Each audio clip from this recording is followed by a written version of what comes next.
벌써 3월 중순 하순으로 향해 가고 있는데요. 이런 시기에 이례적으로 수도권 등 전국 곳곳에 대설주의보가 내려지면서 출근길에 눈길 사고가 우려되고 있습니다. 새벽 교통사고로 사망자가 나오기도 했는데요. 취재기자 연결해서 출근길 주요 도로 상황부터 살펴보겠습니다. 정인용 기자, 자세한 상황 전해주시죠. 네, 밤사이 서울을 비롯한 수도권과 중부 지역은 물론이고 전북 내륙과 전남 북동부로 대설주의보가 확대됐습니다. 강원 내륙과 경남, 경북 일부 지역, 제주 산간에도 대설특보가 내려졌는데요. YTN 재난보도 시스템 이다스로 수도권 주요 출근 도로 상황 살펴보겠습니다. 먼저 서울 강변북로 성수대교 북단입니다. 중앙분리대에 눈이 소복히 쌓여 있는데요. 앞차와 거리두기를 한 채 차들이 서행하고 있고 이따금씩 제설차도 오가고 있습니다. 조금 더 내려가 보겠습니다. 올림픽대로 동호대교에서 성수대교 방면인데요. 여기도 차들이 힘겹게 주행하고 있는 건 마찬가지입니다. 흰눈이 내려앉은 가로수들 옆으로 양방향 차량이 제속도를 내지 못하고 있습니다. 경기 남부 상황도 살펴보겠습니다. 강남과 수원, 안양 등을 잇는 과천 나들목입니다. 아직 이른 시각이라 오가는 차가 많진 않지만 곳곳이 새하얀 눈으로 뒤덮인 만큼 출근길 도로 결빙이 우려되고 있습니다. 서울시와 경기도 모두 제설대책 비상근무 1단계를 가동하고 도로 안전에 만전을 기하고 있습니다.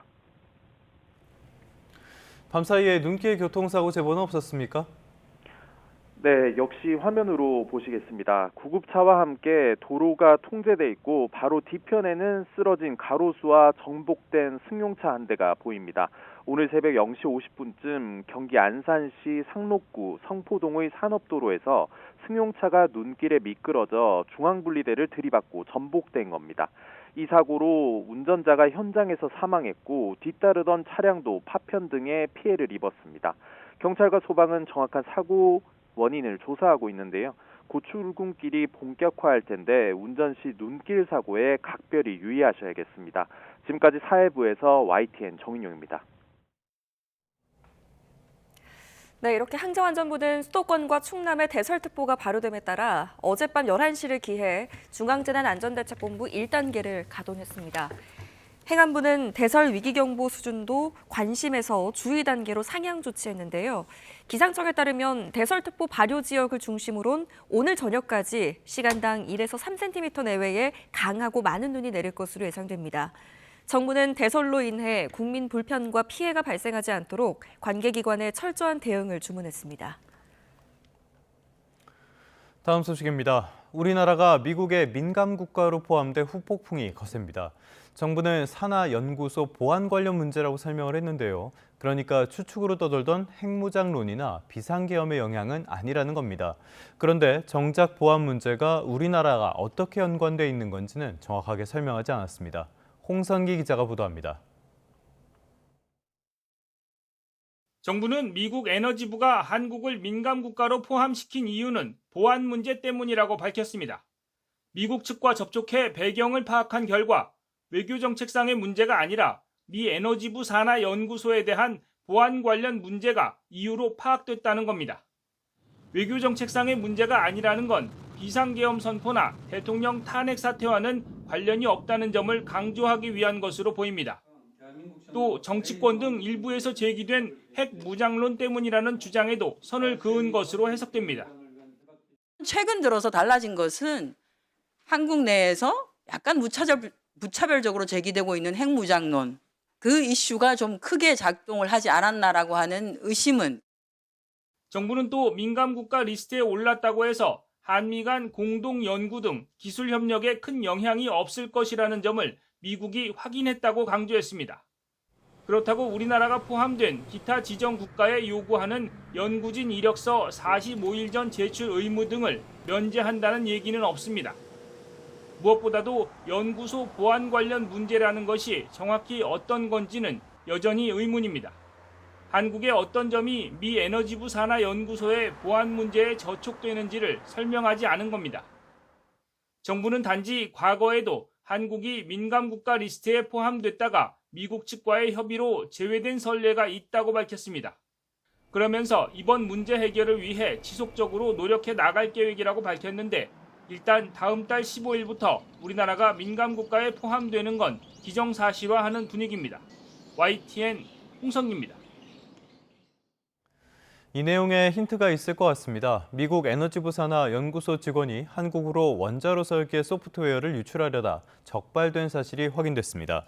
에너지부 감사관실이 미 의회에 제출한 보고서를 보면 아이다호 국립연구소 직원이 수출 통제 대상인 정보를 들고 한국으로 향하는 항공기에 탑승하려다 적발돼 해고됐습니다. 감사관실은 해당 직원이 소지한 정보는 아이다호 국립연구소가 소유한 원자로 설계 소프트웨어로 특허 정보에 해당한다고 설명했습니다. 이 사건은 감사보고 대상 기간인 2023년 10월 1일부터 2024년 3월 31일 사이에 발생한 것으로 보입니다. 미국 정부가 우리나라를 민감국가 목록에 포함한 사실이 뒤늦게 파악된 걸 두고 정치권의 책임 공방 역시 거세지고 있습니다. 더불어민주당은 윤석열 정부 비상계엄이 가져온 외교 참사라면서 공세 수위를 한껏 높였는데요. 반대로 국민의힘은 이재명 대표의 국정 장악이 원인이라고 맞섰습니다. 황보혜경 기자입니다. 민주당은 민감국가 지정의 근본 원인은 윤 대통령의 비상계엄 선포와 국민의힘 일각의 핵무장론 때문이라고 진단했습니다. 현실성 없이 핵무장을 선동한 데 이어 동맹국에 말 한마디 없이 계엄을 선포해 굳건했던 한미동맹에 금이 갔단 겁니다.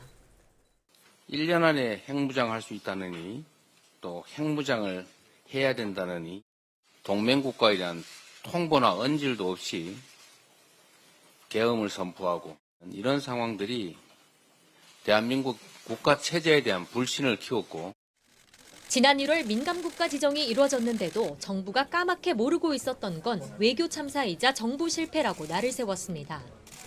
이 위기를 해결할 유일한 방법은 대한민국을 정상국가로 되돌려 놓는 것뿐이라며 헌법재판소에 신속한 윤 대통령 파면을 촉구했습니다. 이에 국민의힘은 친중 반미 노선인 민주당이 국정을 장악한 게 민감국가 지정의 가장 큰 원인이라고 맞받았습니다. 이재명 대표가 쌍방울 대북 송금 사건으로 재판에 넘겨진 점을 거론하며 만약 이 대표가 집권하면 더 큰 위기가 닥칠 거라고 맹비난했습니다. 이재명 대표가 정권을 잡으면 한미 동맹이 금이 가면서 대한민국의 외교적 신뢰는 땅에 떨어지고 대한민국이 민감 국가가 아니라 위험 국가로 지정될 수도 있습니다. 최상목 권한대행을 비롯해 누가 언제 직무정지를 당할지 모르는 상황이라며 야당의 탄핵 폭주를 막을 제도적 보완책도 필요하다고 강조했습니다. 그러면서 당장 급한 불을 끄려면 주미대사 출신인 한덕수 총리 탄핵 심판부터 기각해야 한다고 헌재를 향해 목소리를 높였습니다. 민주당은 민감국가 지정 철회를 촉구하는 국회 결의안 추진을 검토하겠다는 방침입니다. 여당도 초당적 협력의 필요성엔 공감하고 있지만 탄핵 정국과 맞물린 내탓 공방 속에 논의가 제대로 이루어질지는 미지수입니다. YTN 황보혜경입니다. 네, 윤석열 대통령의 탄핵 심판 결론을 놓고 매일 재판관들의 평의가 진행되고 있는데요. YTN 취재 결과 헌법재판관들이 최종 의견을 밝히는 평결 절차가 임박한 것으로 보입니다. 이번 주 후반 선고 가능성이 크다는 분석입니다. 신지원 기자입니다. 헌법재판소는 윤석열 대통령 탄핵 심판 최종 변론 이후 3주째 매일 평의를 이어가고 있습니다. 비상계엄의 위헌 위법성과 중대성, 탄핵 소추 과정의 절차적 하자 등 다양한 쟁점을 신중하게 논의해온 겁니다.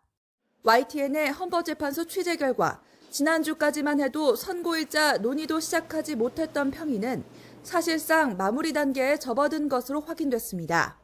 재판관 8명이 주요 쟁점별 논의를 마무리하고 탄핵 인용과 기각 등에 대해 최종 의견을 밝히는 평결 절차가 임박했다는 관측입니다.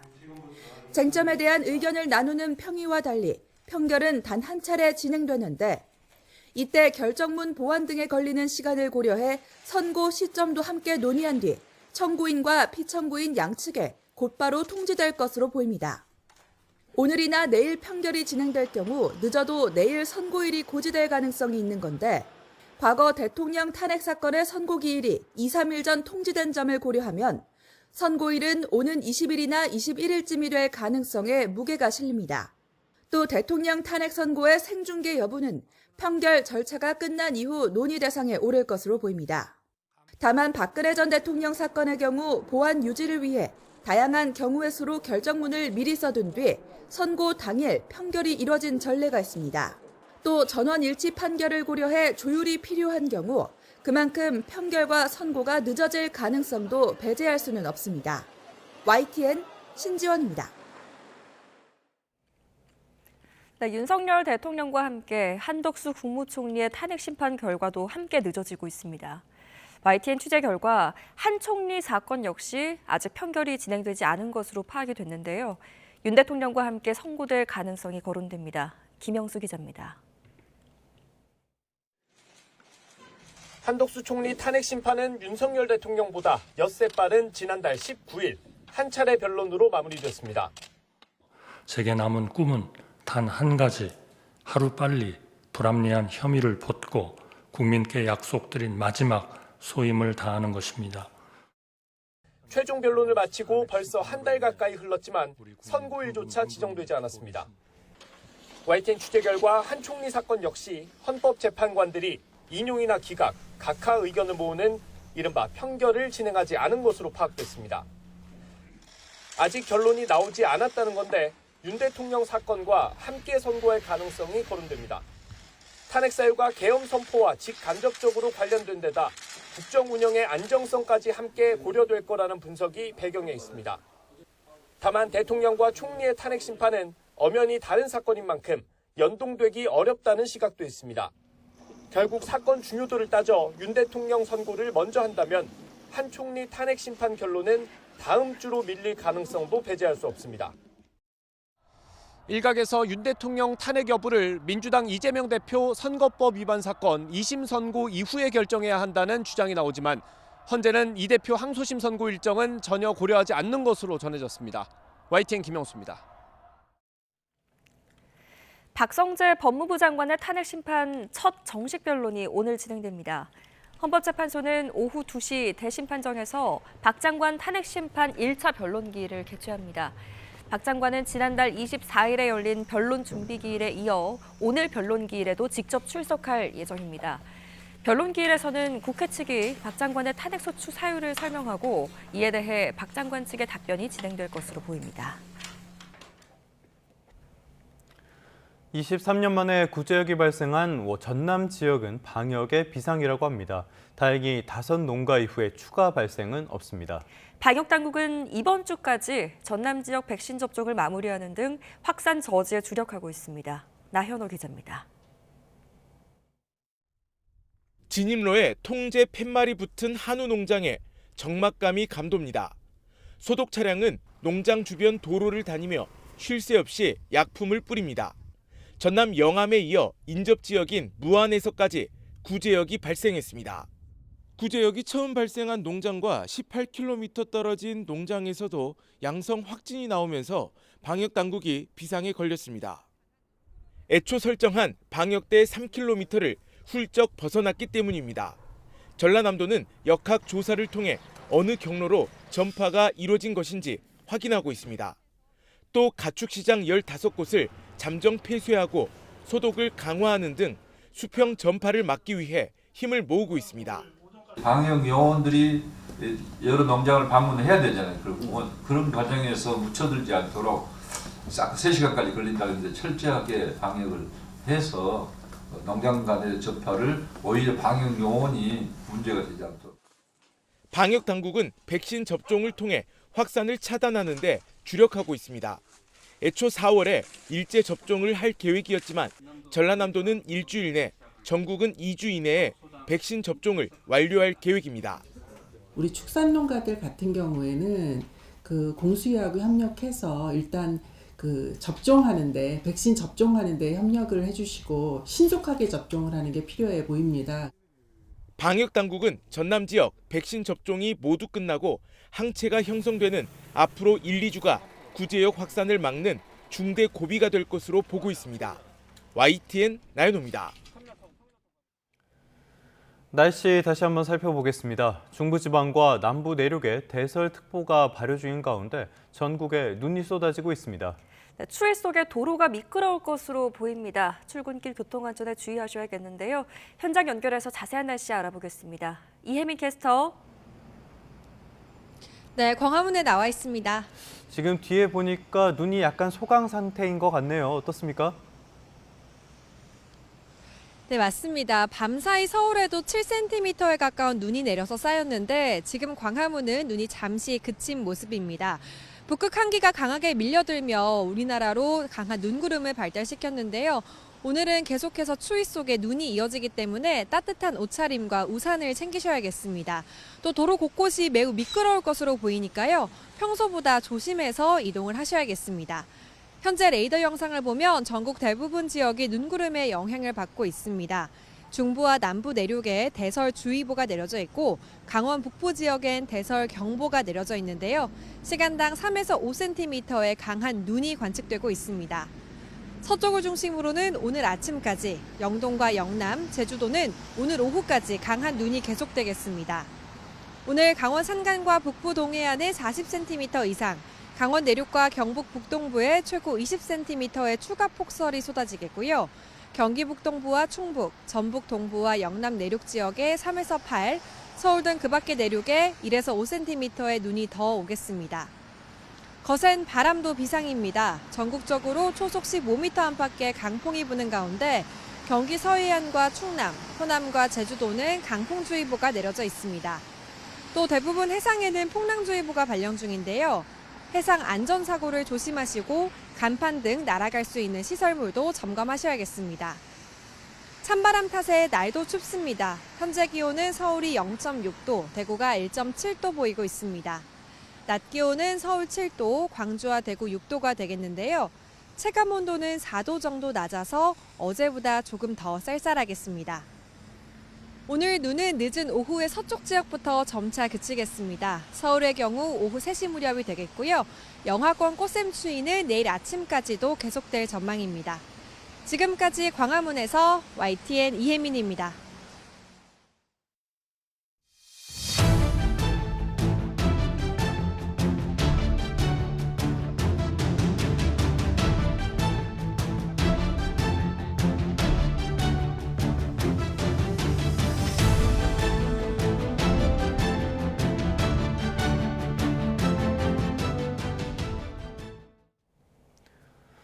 미국 정부가 한국을 민감 국가로 지정한 이유 여러 가지 추측은 있지만은 여전히 의문입니다.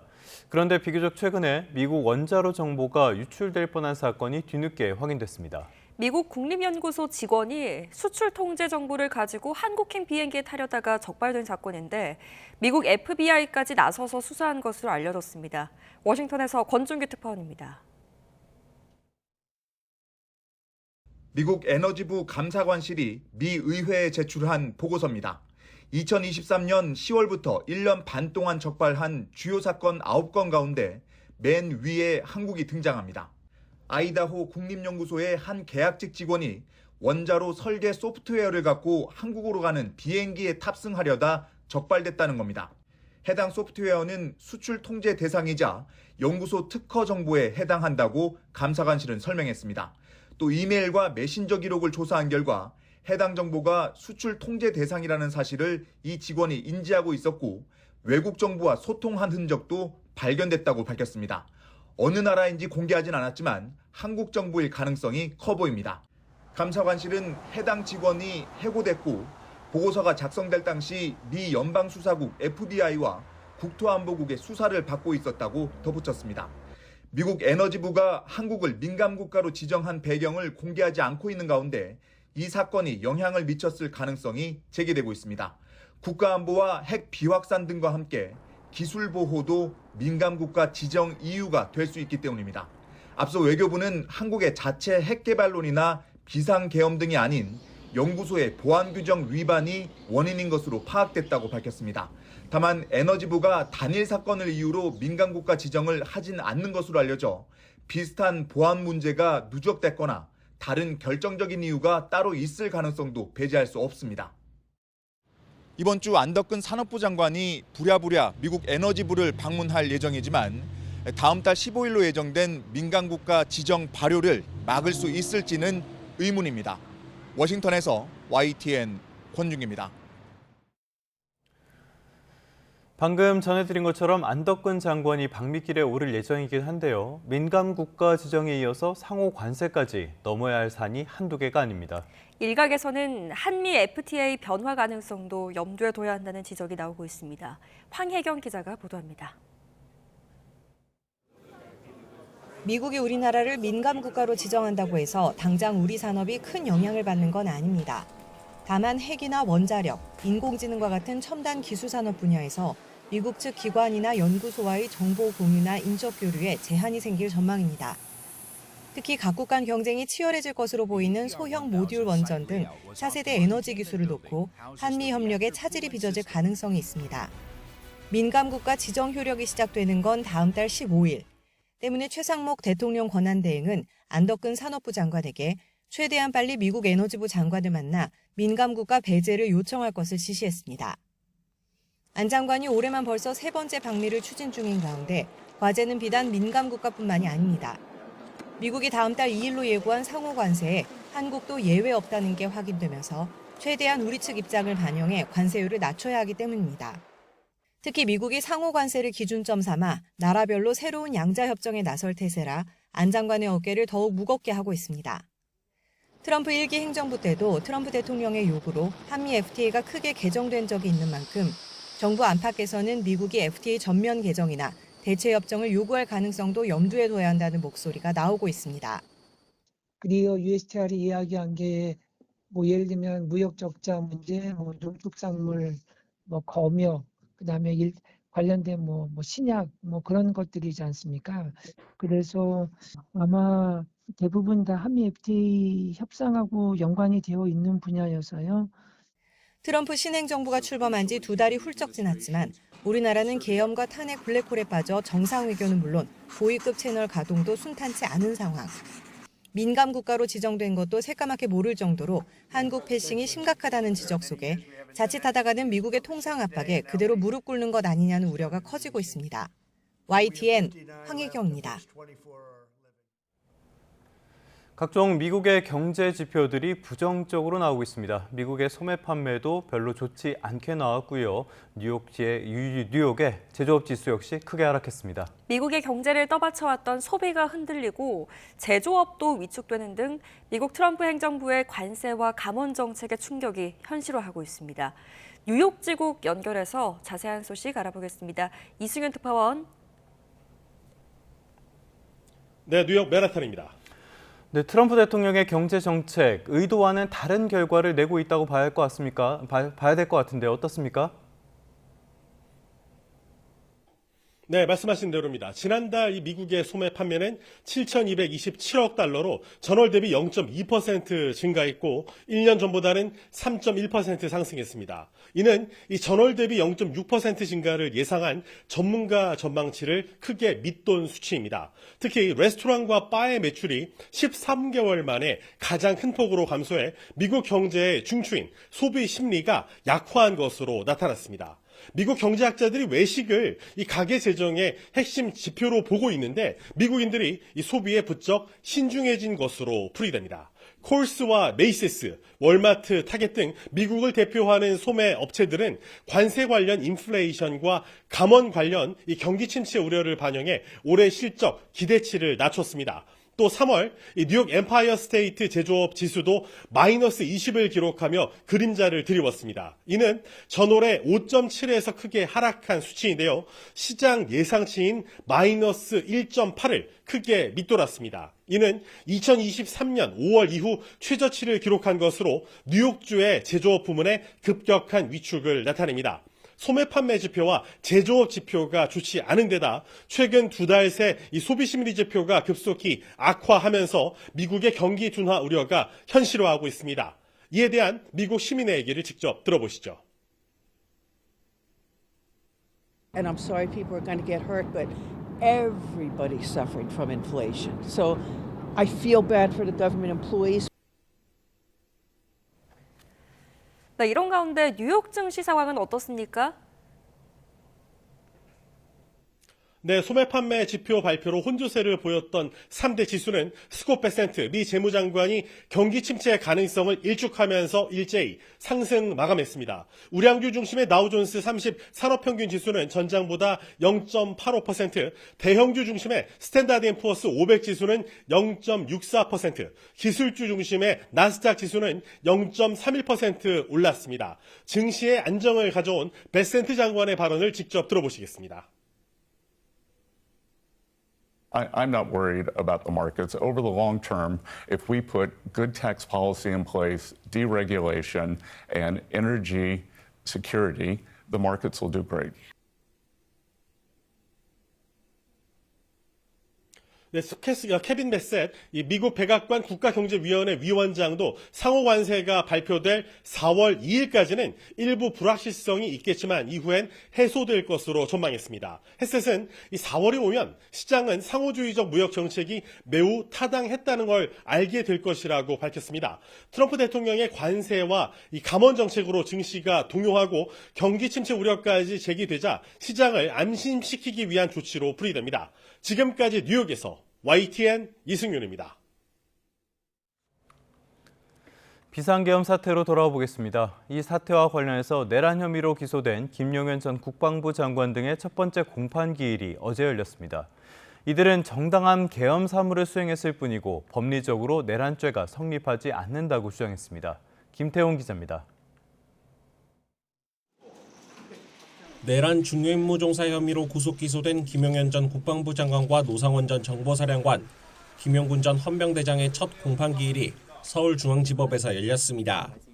공소사실 요지 진술에 나선 검찰은 김 전 장관이 윤석열 대통령 등과 공모해 헌법기관을 장악해 권능 행사를 불가능하게 하고 헌법과 법률 기능을 없애려는 국헌문란의 목적을 갖고 비상계엄을 선포했다고 주장했습니다. 이어 군인과 경찰 5천여 명을 동원해 국회와 민주당사 등을 점거해 한 지역의 평온을 해치는 폭동을 일으켰다고 설명했습니다. 김 전 장관 측은 비상계엄 선포에 관한 내용이 사법심사의 대상이 될 수 없는 데다가 검찰에는 내란죄 수사권이 없다며 기소가 위법하다고 맞섰습니다. 이어 국회와 선관위에 군과 경찰 투입을 지시했던 것은 질서 유지를 위한 정당한 계엄 사무 수행이었다고 주장했습니다. 김 전 장관도 직접 발언에 나서 검찰의 공소사실을 부인하고 나섰습니다. 다만 체포조 의혹과 관련해선 합동수사본부 구성에 몇 시간이 걸릴 것이라는 여인영 전 방첩사령관의 보고에 그때 돼야 체포가 이뤄지겠구나라고 답했다고 설명했다가 재판부가 더불어민주당 이재명 대표 등을 체포하라고 말하기는 했다는 것이냐고 물어보자 황급히 아니라고 답하기도 했습니다. 내란 비선 의혹을 받는 노 전 사령관과 햄버거집 계엄회동 참가자인 김 전 대령도 내란죄 성립 여부에 대해 김 전 장관과 입장을 같이 한다며 혐의를 전면 부인했습니다. 재판부는 오는 27일부터 다음 달 24일까지 4차례 기일에서 증인신문을 진행하기로 했습니다. 또 윤 대통령 사건도 준비 절차가 끝난 뒤 병합하겠다는 뜻을 내비친 가운데 내란 재판 심리가 본격화하는 모습입니다. YTN 김태원입니다. 경찰이 윤 대통령 체포를 방해한 혐의를 받는 김성훈 대통령 경호처 차장에 대해 4번째 구속영장을 신청했습니다. 검찰이 잇따라 영장을 반려한 건 부적절하다는 영장심의위원회의 권고도 있었죠. 이번에는 검찰이 영장을 청구할지 주목됩니다. 부장원 기자가 보도합니다. 경찰 특별수사단이 김성훈 대통령 경호처 차장과 이광우 경호본부장에 대해 다시 구속영장을 신청했습니다. 김 차장의 경우 4번째, 이 본부장에 대해서는 3번째 신병 확보 시도에 나선 겁니다. 앞서 특수단은 윤 대통령 체포를 방해한 혐의로 두 사람에 대한 구속영장을 신청했지만 번번이 검찰에서 막혔습니다. 하지만 지난 6일 경찰 요청으로 열린 서울고검 영장심의위원회가 두 사람에 대해 영장을 청구하는 게 타당하다고 검찰에 권고하면서 상황이 바뀌었습니다. 다시 신병 확보를 시도해볼 만한 여건이 마련된 건데 경찰은 열흘 넘게 재신청 시점을 고심해왔습니다. 지난 7일 윤 대통령이 구속 취소로 석방되면서 경호처 강경파와 증거인멸에 나서는 것 아니냐는 우려도 나왔지만 동시에 김 차장 등이 대통령 경호를 이유로 불구속 수사 필요성을 주장할 가능성도 커졌기 때문입니다. 경찰 내부에서는 윤 대통령 탄핵 심판 선고를 기다려보자는 의견이 힘을 얻었는데 예상과 달리 선고일 지정이 늦어지면서 더는 미룰 수 없게 됐습니다. 특수단 관계자는 그동안 경호처 관계자들을 상대로 보안 수사를 벌여 구속이 필요한 사유 등을 더 정교하게 다듬었다고 설명했습니다. 이제 공은 검찰에 넘어갔는데 검찰 관계자는 구속영장 청구 여부는 경찰의 영장 신청서를 검토한 뒤 결정할 거라는 원론적 답변만 내놨습니다. YTN 부장원입니다. 잠재적인 대선 주자들의 움직임도 빨라지는 분위기입니다. 대통령 석방 이후에 주춤하던 여권 내 잠재적인 주자들은 주요 인사를 만나거나 책을 출간하면서 다시 활동 반경을 넓히고 있고요. 더불어민주당의 이재명 대표는 인공지능 석학과의 대담을 예고하면서 경제정책 행보에 공을 들이고 있습니다. 김다영 기자입니다. 부산에서의 북콘서트 이후 일주일 만에 공식 일정에 나선 국민의힘 한동훈 전 대표는 종교계 인사를 잇따라 만났습니다. 탄핵 전국 책임에서 크게 자유롭지 못하다는 쓴소리에 많이 배우겠다고 자세를 낮추며 통합 행보를 보이겠다고 거듭 강조했습니다. 우리 국민들 모두에게 불안하고 힘든 때입니다. 종교 지도자들의 통합과 화합 그리고 치유의 정신이 정말 필요할 거라고 생각해요. 박정희 전 대통령 생가를 방문한 데 이어 이명박 전 대통령을 찾은 안철수 의원도 역시 여당이 하나가 돼야 함을 부각했습니다. 지금 사실 국론이 굉장히 분열되고 전국이 혼란해서 정말 큰 불상사가 일어나지 않을까. 종교계나 전직 대통령 예방은 당내 기반을 다지고 보수 지지층의 마음을 얻기 위한 필수 코스로 여겨지는 만큼 대통령 석방 이후 주춤하던 잠룡들의 행보가 대통령 탄핵 심판 선고일이 다가오면서 다시 꿈틀대는 분위기입니다. 오세훈 시장은 오는 24일을 저서 출간일로 정했는데 그때쯤엔 탄핵 심판 결론이 나올 거란 판단도 깔린 거로 풀이됩니다. 반면 명시적으로 대통령 탄핵에 반대 입장을 밝힌 잠재적 후보들은 일정을 최소화하며 움직임을 자제하는 기류입니다. 김문수 장관은 본연 직수행에 일단 집중하고 있고 홍준표 시장은 책 출간 일정을 언제일지 모를 선고 이후로 일단 미뤘습니다. 연일 중도와 실용 노선을 띄우는 민주당은 이재명 대표를 준비된 미래 지도자 이미지로 만드는 데 당력을 집중하고 있습니다. 오는 20일 처음으로 삼성전자 이재용 회장을 만나는 데 이어 오는 주말엔 베스트셀러 사피엔스를 쓴 유발 하라리 교수와 인공지능을 주제로 한 대담을 예고했습니다. 당 차원에서 내놓은 전세 계약을 10년 보장하는 내용의 민생 의제를 두고 전세값 폭등과 물량 감소로 이어질 거란 비판이 이어지자 이 대표는 개인적으로 바람직하지 않다고 생각한다며 직접 진화에 나서기도 했습니다. 선고일이 다가올수록 잠재적 여권 주자들은 강성 지지층에 밉보일까 몸을 낮추면서도 어떤 결과가 나와도 조기 대선은 불가피하다며 명분을 쌓아가고 있습니다. 상대적으로 운신의 폭이 넓어 보이는 이재명 대표는 공약에 가까운 정책들을 쏟아내고 있지만 오락가락 행보에 조급함이 느껴진다는 분석도 나옵니다. YTN 김다연입니다. 경제 한 줄 뉴스입니다. 한국토지주택공사 LH는 전세 사기 피해자를 돕는 차원에서 지금까지 경매를 통해 사기 피해 주택을 모두 244가구 규모로 낙찰받았다고 밝혔습니다. 한국은행이 비트코인의 외환 보유액 편입에 대해 현재까지 논의하거나 검토한 바가 없다는 공식 입장을 처음 밝혔습니다. 아시아나항공이 기업 결합에 따른 유럽 여객 노선 독과점 우려 해소를 위해 다음 달 말부터 유럽의 일부 노선을 줄입니다. 대한항공이 국내외 공항 라운지를 확장 개편하고 일부 항공기에는 이코노미와 비즈니스 좌석 중간 개념의 좌석인 프리미엄 이코노미석을 도입합니다. 가맹점에 음식 포장 용기를 특정 사업자에게서만 사도록 강제한 족발 야시장이 가맹본부가 공정거래위원회에 제재를 받게 됐습니다. 지금까지 경제 한 줄 뉴스였습니다. 토지거래 허가구역이 일부 해제된 이후에 서울을 중심으로 집값이 그야말로 들썩이고 있습니다. 일단 강남권이 크게 오르면서 이런 상승세가 비강남권까지 번지자 금융당국이 대출 점검에 나섰습니다. 이형원 기자입니다. 지난달 서울 아파트 거래량이 5천 건을 넘어섰습니다. 가계대출이 폭증했던 지난해 8월 이후 반년 만에 최고치입니다. 신고기한이 아직 남은 만큼 거래량은 더 늘 수밖에 없습니다. 눈에 띄는 건 토지거래 허가구역이 풀린 강남권에서 거래가 급증했다는 점입니다. 특히 규제 완화 직후에 이런 거래가 집중됐습니다. 거래가 늘면서 집값도 껑충 뛰었습니다.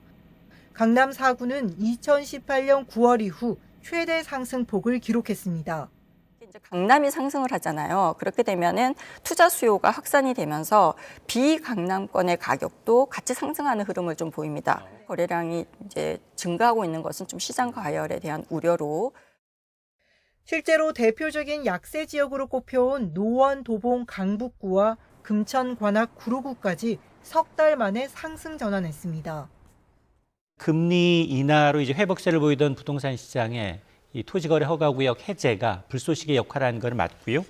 시장이 과도하게 움직이면 다시 한번 규제할 수 있다라고 발언을 해서 시장에 혼선을 주고 있는 상황인데. 정부와 서울시가 규제 재추진을 경고하며 급한 불구기에 나선 가운데 금융당국도 대책을 마련했습니다. 규제 완화가 불러온 집값 상승 기대감이 주택시장 전반으로 퍼져 가계대출에 영향을 줄 수 있는 만큼 신규 대출 추이를 지역별로 세분화해 주간 단위로 꼼꼼히 점검하기로 했습니다. 이와 함께 금융권에도 안정적인 가계대출 관리를 위한 선제 대응을 당부했습니다. YTN 이영훈입니다. 네, 홈플러스 기업회생 절차 이슈 살펴보겠습니다. 홈플러스가 현금 사정이 안 좋아서 그랬을 수는 있지만 지난해 유독 증권 발행이 급증했고 또 기습적인 기업회생 신청 직전인 지난달에는 발행 액수가 최근 2년 사이 최대였던 것으로 확인됐습니다. 만약 신용등급 하락과 그 이후 기업회생 신청을 감안한 결정이었다면 그 파장이 커질 것으로 보입니다. 류환홍 기자의 보도입니다. 홈플러스가 갚아야 할 카드 대금을 기초 자산으로 발행된 ABSTB, 즉 자산유동화증권 발행액이 지난해 유독 급증했던 것으로 드러났습니다. 더불어민주당 이인영 의원실이 홈플러스 자산유동화증권 주관사 신영증권으로부터 받은 자료를 보면 지난해 발행액이 1년 전보다 30%나 급증을 했습니다. 그뿐만 아니라 기습적으로 기업 회생을 신청하기 직전이라 할 지난해 11월부터 발행액이 급격히 증가해 지난달엔 최근 2년 새 최대인 1,518억 원을 기록했습니다. 현금 사정이 안 좋아 유동성 확보를 위해 그랬을 수 있지만 만에 하나 등급 하락과 그 이후 기업 회생 신청을 내다본 결정이었다면 불안전 판매를 넘어 사기 판매가 될 수도 있습니다. 지난 2013년 동양그룹은 재무 위기를 숨긴 채 기업어음과 회사채를 대량 판매한 후 법정 관리를 신청했다가 현재현 회장이 사기 혐의로 징역 7년형을 받은 적이 있습니다. 홈플러스는 신용등급 하락을 지난달 25일에야 처음 알았다는 입장입니다. 홈플러스는 유동화증권 발행 경위에 대한 의혹이 커지자 추가 보도자료를 내고 해당 채권의 전액 변제를 목표로 증권사들과 함께 회생 절차에 따라 최대한 노력하겠다는 입장을 밝혔습니다. 그러나 이 입장은 지난 14일 기자간담회 발언에서 더 진전된 게 없습니다. 회생 절차라는 것은 채권자들하고 채무자 회사랑 법원이 함께 협의해서 미래의 그림을 그리는 것입니다. 그 과정에서 저희가 믿기로는 모든 채권자들, 상거래 채권자는 당연하고 근로자들 당연하고 금융채권자들 아까 그 매입층 유동화 채권자까지 포함해서 모두 다 변제받을 수 있다고 저희는 믿고 있습니다.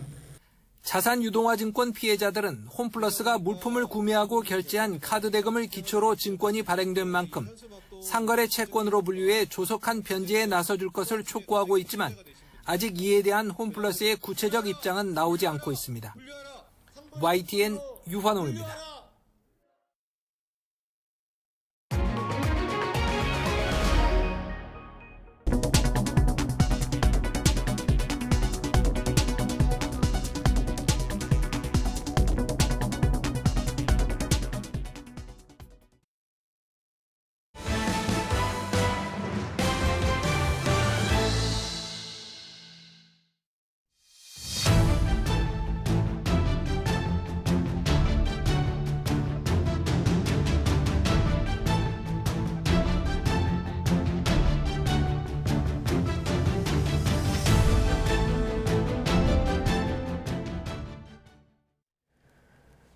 기후위기다 이야기는 많이 하는데 이럴 땐 정말 기후위기라는 게 피부에 와닿습니다. 때 아닌 북극 한파로 오늘 아침 출근길에 수도권을 비롯한 전국에 대설과 돌풍, 우박까지 날씨가 비상입니다. 서울에는 역대 가장 늦은 대설주의보가 내려졌습니다. 취재기자 연결해서 자세한 내용 알아보겠습니다. 정혜윤 기자, 먼저 눈 상황부터 알아보죠. 밤사이 얼마나 내렸습니까? 네, 밤사이 서울에는 6.7cm의 눈이 내린 가운데 강북과 성북구를 중심으로는 10cm가 넘는 많은 눈이 내려 쌓였습니다. 경기도에는 남양주에 9.8cm의 눈이 관측됐고요. 충청과 전북 지역으로도 5cm 이상의 눈이 내린 상황입니다. 영하 40도에 달하는 북극 한기를 동반한 강한 극저기압이 현재 내륙으로 유입돼 영향을 주고 있기 때문인데요. 이 때문에 대설특보 지역도 서울 등 전국 대부분 지역으로 확대 발령됐고 경기 북부 지역으로는 대설경보가 발령 중입니다. 3월 중하순 무렵에 이렇게 대설특보가 전국 대부분 지역으로 확대한 건 지난 2018년 이후에 7년 만입니다. 특히 서울의 대설특보는 관측이 제대로 이루어진 1999년 이후 가장 늦은 기록입니다. 특히 대설 대기가 무척 불안정한 상황이기 때문에 바람이 강해지면서 서해안과 서쪽 내륙 지역, 또 제주도 지역을 중심으로 강풍특보가 현재 발령 중이고요. 전 해상으로는 풍랑특보가 내려져 있습니다. 오늘 극저기압이 통과해 나가면서 해안과 내륙으로는 초속 25m 이상의 태풍 또 돌풍이 몰아치고 또 일부 해상으로는 용오름이 발생할 가능성이 남아 있습니다. 아침 출근길 눈으로 인한 미끄럼 사고와 함께 강풍으로 인한 시설물 피해에도 각별히 유의해 주셔야겠습니다. 날도 많이 쌀쌀한 것 같습니다. 체감온도가 영하 10도에 육박한다고요? 네, 그렇습니다. 어제에 이어서 이틀째 중부 내륙을 중심으로는 영하권의 체감추위가 나타나고 있습니다. 특히 경기 일부 지역으로는 체감온도가 영하 10도에 육박하고 있고요. 산간 지역으로는 현재 체감온도가 영하 20도에 달하는 지역도 있습니다. 상층으로 영하 40도에 달하는 북극 한기가 남하하고 있기 때문에 오늘과 내일까지는 마치 겨울 같은 날씨가 지속하겠습니다. 이번 추위는 목요일부터 점차 누그러지겠고 이후 주 후반에는 점차 예년 기온을 회복하면서 계절이 제자리를 되찾을 전망입니다. 지금까지 과학기상부에서 YTN 정혜윤입니다. 대설주의보가 내려진 경기 남부 지역에서 눈길 교통사고가 발생해 인명피해가 났습니다. 오늘 새벽 0시 50분쯤 경기 안산시 상록구 수인로를 달리던 승용차가 중앙분리대를 들이받고 뒤집혔습니다. 운전자는 현장에서 숨졌고 중앙분리대에 심어진 가로수들이 반대 방향 차로로 쓰러지면서 일대 교통이 혼잡해졌습니다. 경찰은 승용차 운전자가 눈길에 미끄러진 것으로 보고 정확한 사고 경위를 조사 중입니다. 밤사이에 사건 사고 소식도 살펴보겠습니다. 어젯밤 천안 논산고속도로를 달리던 대형 화물차와 SUV 등 3대가 잇따라 추돌했습니다. 운전자 1명이 숨지고 1명은 치료를 받고 있는데요. 이외에도 곳곳에서 인명피해 사고가 있었습니다. 송재인 기자가 종합했습니다. 이리저리 뒤엉킨 차들이 고속도로 2개 차로를 꽉 막고 멈춰서 있습니다. SUV 차체의 절반은 형체를 알아보기 어려울 정도로 짓이겨 부서져 있습니다. 어젯밤 11시 반쯤 천안 논산고속도로 천안 방향 선온산 나들목 근처를 달리던 차량 3대가 잇따라 추돌했습니다.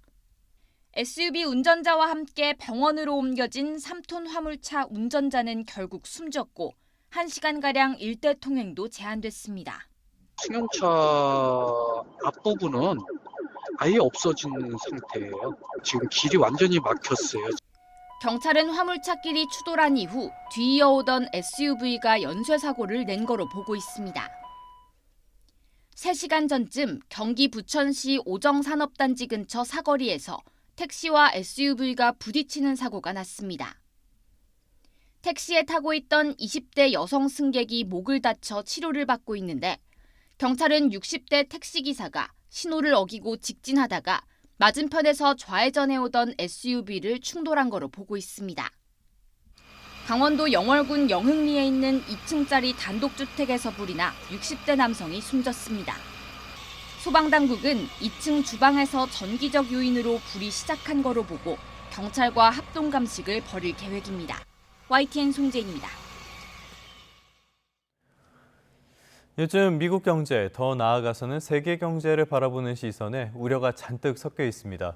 백악관이 상호 관세가 발표된 다음 달 2일까지는 경제의 불확실성이 있겠지만 이후에는 해소될 것이라면서 시장 달래기에 나섰습니다. 하지만 경제협력개발기구, 그러니까 OECD는 트럼프 대통령의 관세 인상이 인플레이션을 부추길 것이라고 경고했습니다. 워싱턴에서 홍상희 특파원입니다. 케빈 헤셋 미 백악관 국가경제위원회 위원장은 다음 달 2일까지는 경제에 불확실성이 있을 거라고 말했습니다. 미 CNBC와의 인터뷰에서 헤셋 위원장은 상호관세가 발표될 4월 2일까지는 일부 불확실성이 있겠지만 그 이후엔 시장이 안정될 거라고 주장했습니다.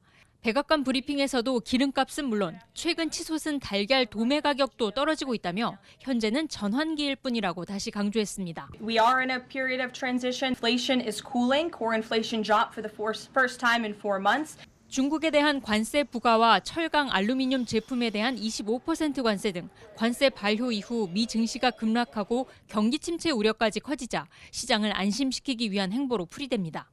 경제협력개발기구 OECD는 그러나 트럼프 대통령의 관세 정책이 인플레이션을 부추길 것이라고 경고했습니다. 마티아스 콜먼 OECD 사무총장은 경제와 무역정책 불확실성으로 특히 멕시코와 캐나다, 미국의 성장이 둔화될 가능성이 크다고 강조했습니다. In our simulations, the reduction in growth and rise in inflation will be particularly large in Canada, Mexico, and the United States. Another risk is that inflationary pressures resurge and that as a result, monetary policy will need to remain more restrictive than expected. 백악관은 각국의 대미 관세율은 물론 비관세 장벽을 고려해 부과하게 될 상호관세가 4월 2일 발효될 것이라고 확인했습니다. 미 정부가 상호관세를 먼저 실행한 뒤 개별 협상을 진행하겠다고 밝히면서 미국이 무역 적자를 기록하고 있는 우리나라에 대한 통상 압력도 더 거세질 것으로 보입니다. 워싱턴에서 YTN 홍상입니다. 트럼프발 관세 전쟁이 세계 경제를 강타하면서 OECD가 올해 우리 경제 성장률을 대폭 낮춰잡았습니다.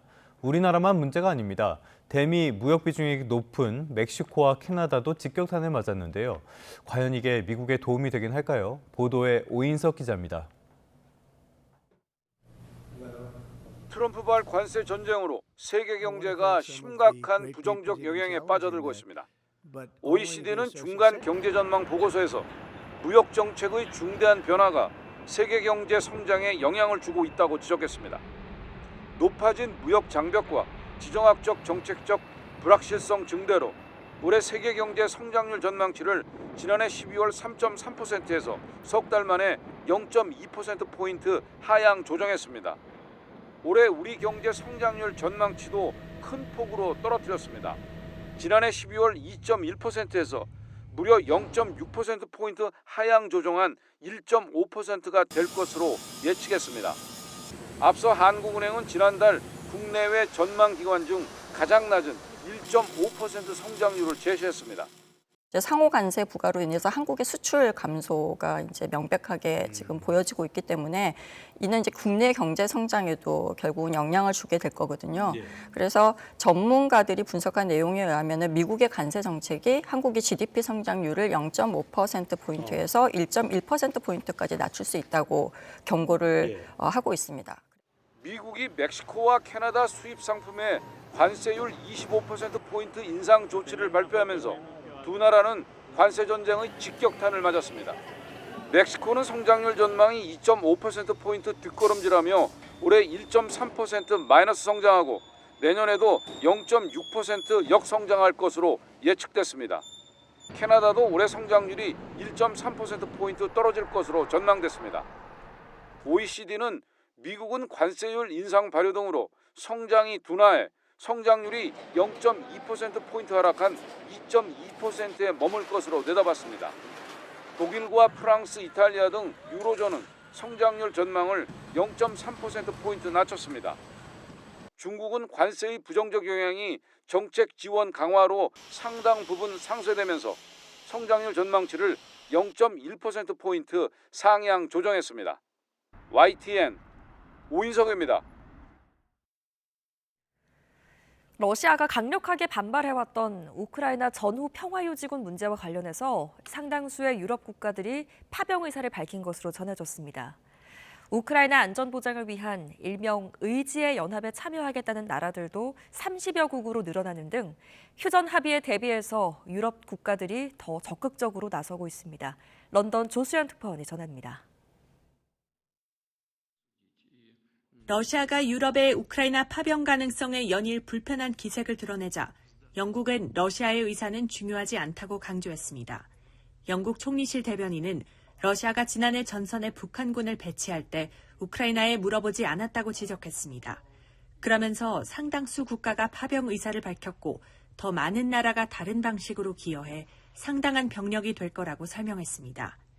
당초 러시아와의 갈등 심화를 우려해 파병에는 머뭇거리는 국가들이 많았는데 기류 변화가 감지되는 대목입니다. 영국은 또 전후 안보 보장을 위한 의지의 연합에 30여 개국이 참여할 것으로 예상했습니다. 오는 20일 런던에서는 참여국 군 수뇌부 회의가 열리는데 러시아의 공격 시 평화유지군이 반격할 권한을 가질지에 대한 논의도 이루어질 전망입니다. Our militaries will meet on Thursday this week here in the United Kingdom to put strong and robust plans in place to swing in behind a peace deal. 이런 가운데 유럽연합 외교장관들은 우크라이나에 최대 63조 규모의 신규 군사 원조를 제공하는 계획을 논의했습니다. 올해 말까지 우크라이나에 포탄 200만 발을 지원하자는 목표도 포함됐습니다. There's a broad political support for that initiative, which is good, but there's a lot of details that need to be worked out. EU 지도부는 자발적 동참을 전제로 하고 비회원국 참여 가능성도 열어뒀습니다. 친러 성향의 헝가리와 슬로바키아의 반대에 논의가 지연되는 것을 예방하려는 고육책입니다. 이 계획이 성사될 경우 작년의 2배이자 그동안 미국과 유럽이 지원한 누적 군사 원조의 3분의 2에 가까운 규모가 됩니다. EU는 이번 회의에서 러시아를 신뢰할 수 없다는 공감대가 있었다며 푸틴 대통령과 통화를 앞둔 트럼프 대통령에게 러시아를 믿지 말라고 경고했습니다. 런던에서 YTN 조수연입니다. 네, 이런 가운데 트럼프 미 대통령이 휴전 문제를 놓고 푸틴 러시아 대통령과 통화할 예정인 가운데 미국 국민 상당수는 트럼프 대통령이 러시아 편을 들고 있다고 보는 것으로 나타났습니다. 미국 MBC 방송이 유권자 1,000명을 대상으로 실시한 여론조사 결과를 보면 트럼프 대통령이 어느 쪽에 더 동조하고 있는지 질문에 48%가 러시아 쪽이라고 답했습니다. 트럼프가 우크라이나에 동조한다는 응답은 2%에 불과했고 40%는 어느 쪽도 아니라고 답했습니다. 반면 당신은 어느 쪽이 더 동조하는지 질문에 전체 61%는 우크라이나를 꼽았고 러시아라고 답한 응답자는 2%에 그쳤습니다. 조태열 외교부 장관이 안드리 시비아 우크라이나 외교장관에게 북한군 포로의 국내 송환 협조를 요청했습니다. 외교는 조 장관이 시비아 장관과의 전화 통화에서 우크라이나군에 의해 생포된 북한군은 헌법상 우리 국민이라는 점을 설명했다고 밝혔습니다.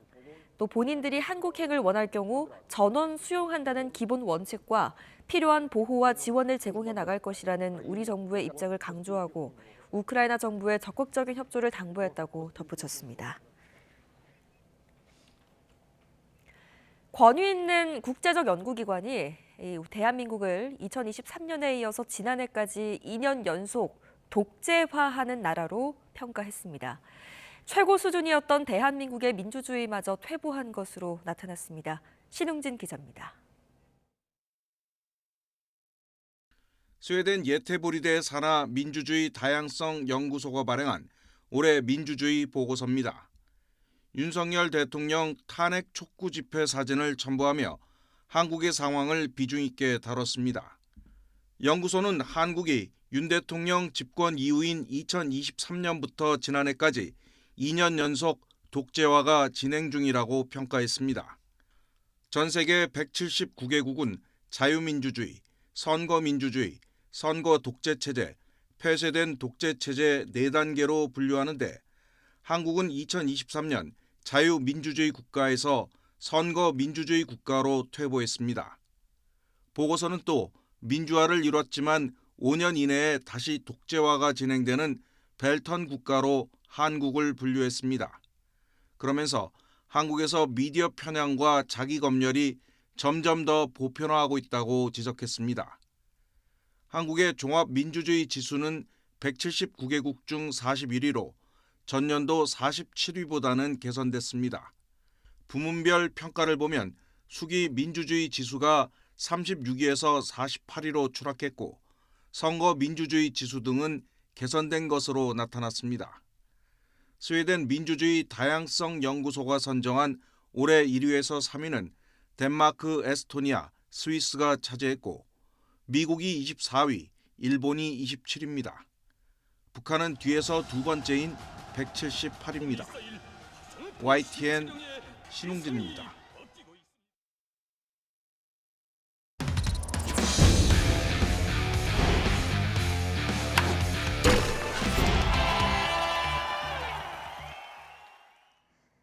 화요일 스포츠 뉴스입니다.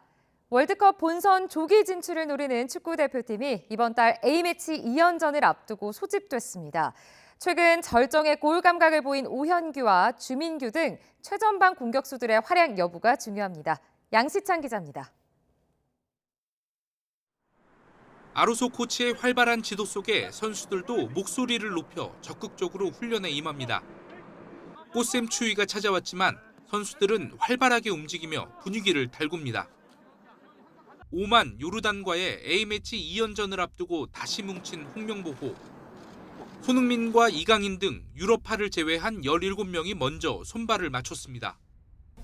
무엇보다 큰 관심은 최근 소속 리그에서 잇따라 골맛을 본 주민규와 오현규 등 최전방 공격진입니다.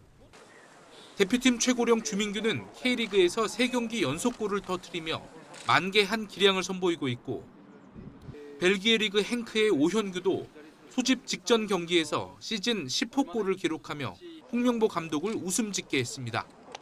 그나마 제가 가지고 있는 장점이라고 하면 좀 더 나이가 많고 좀 여유가 있지 않을까라는 생각을 가지고 있습니다. 수비팀 공간 있을 때 제가 좀 더 뭔가 좀 더 날카롭게 들어갈 수 있는 뭔가 장점이 있지 않나. 네. 경고 누적 등을 이유로 기존보다 많은 28명을 소집했지만 홍명보호 상황은 녹록지 않습니다. 수비의 중심 김민재가 아킬레스건 부상으로 합류가 불발됐고 황희찬과 황인범, 조현우 등 주축 선수들이 크고 작은 부상으로 제 컨디션이 아닌 상황. 물오른 골 감각을 보이는 두 선수에 거는 기대감이 더 커진 이유입니다. 지금 뭐 어떤 선수가 정말 좋은 컨디션을 유지하고 있는지, 경기력을 유지하고 있는지가 굉장히 중요할 거라는 생각은 하고 있습니다. 축구대표팀은 오는 20일 오만, 25일 요르단전에서 모두 승리하면 월드컵 11회 연속 본선 진출에 금자탑을 쌓게 됩니다. 홍명보호의 최전방 공격수 자리를 누가 차지할지 뜨거운 경쟁이 시작됐습니다. YTN 양시창입니다.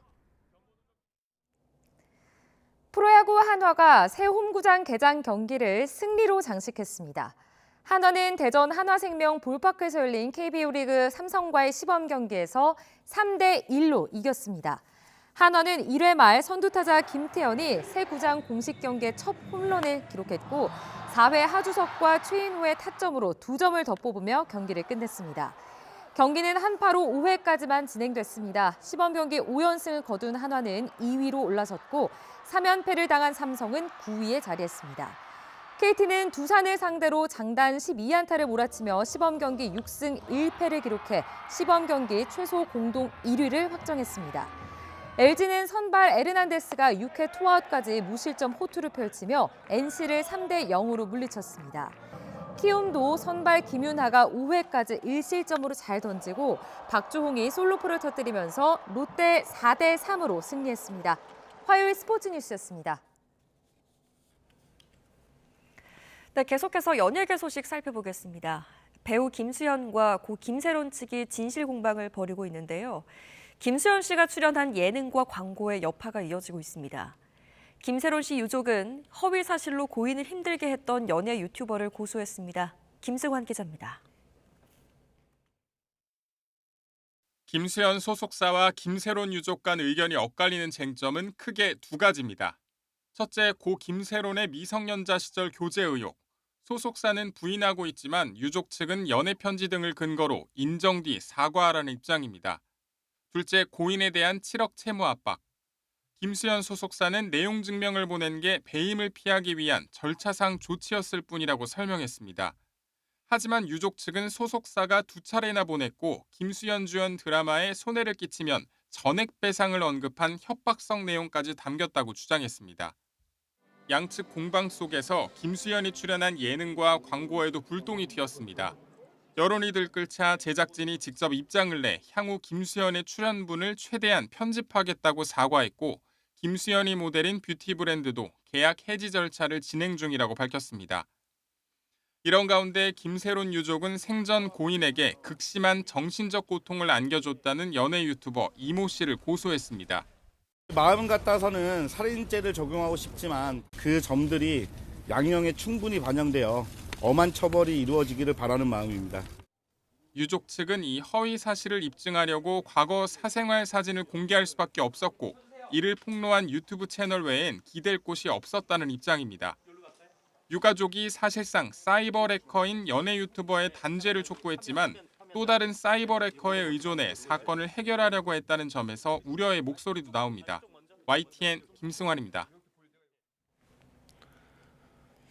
지난주 금요일에 뉴욕 증시는 반등에 성공했습니다. 이런 흐름은 간밤에도 이어졌는데요. 지금 보시는 것처럼 뉴욕의 3대 지수 모두 오름세로 거래를 마감했습니다.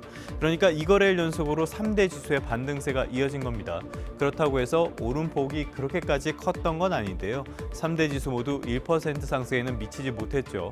트럼프 2기 출범 이후에 낙폭이 상당히 컸다는 점을 고려하면 다소 아쉬울 수도 있겠습니다. 그렇다면 이게 본격적인 반등의 시작일까요? 각종 상황을 봤을 때 그렇게 낙관하기는 어려워 보이는 게 현실입니다. 그렇다면 뭐가 문제일까요? 당장 미국의 경제 지표가 상당히 악화해서 나오고 있습니다. 간밤에도 여러 지표가 있었는데 하나하나 살펴보도록 하겠습니다. 먼저 2월의 소매 판매입니다. 잘 아시는 것처럼 미국 경제에서는 내수 소비가 가장 중요합니다. 국내 총생산의 3분의 2 정도를 차지하니까요. 이거를 직접 보여주는 지표인데 한 달 전보다 0.2% 증가했습니다. 1월에 낙폭이 굉장히 컸는데요. 반등에는 성공을 한 셈이죠. 하지만 반등폭 자체는 예상치를 크게 밑돌고요. 그러니까 기대만큼은 아니었습니다. 그럭저럭 선방을 하긴 했지만 그렇다고 해서 상황을 낙관하기에는 어렵다는 분석이 나오고 있습니다. 또 하나 더 볼까요? 뉴욕의 제조업 지수입니다. 뉴욕 연방준비은행에서 발표하는 건데요. 이 지표가 마이너스 20으로 나왔습니다. 2023년 5월 이후 거의 2년 만에 가장 큰 폭으로 추락했습니다. 3월에 주택시장 지수도 있습니다. 이거는 부동산 시장 상황, 전망을 보여주는 건데요. 2달 연속 급락해서 기준치인 50을 크게 밑도는 39까지 하락했습니다. 종합하자면요. 소비는 물론이고 제조업 상황, 부동산 시장 모두 급격하게 나빠지고 있는 셈입니다. 결코 좋은 소식이라고 할 수는 없겠죠. 잇따르는 부정적인 지표, 증시 급락에 트럼프 행정부도 다소 당혹스러워하는 것 같습니다.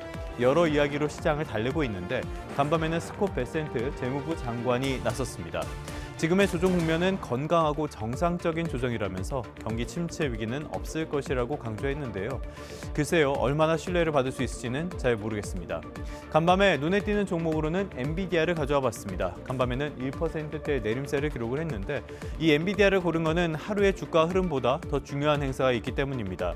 바로 엔비디아가 미국 캘리포니아에서 진행하는 개발자 회의 GTC 2025 소식입니다. 오는 21일까지 이어지는데요. 제일 관심을 받는 것은 역시 젠슨 왕 최고 경영자입니다.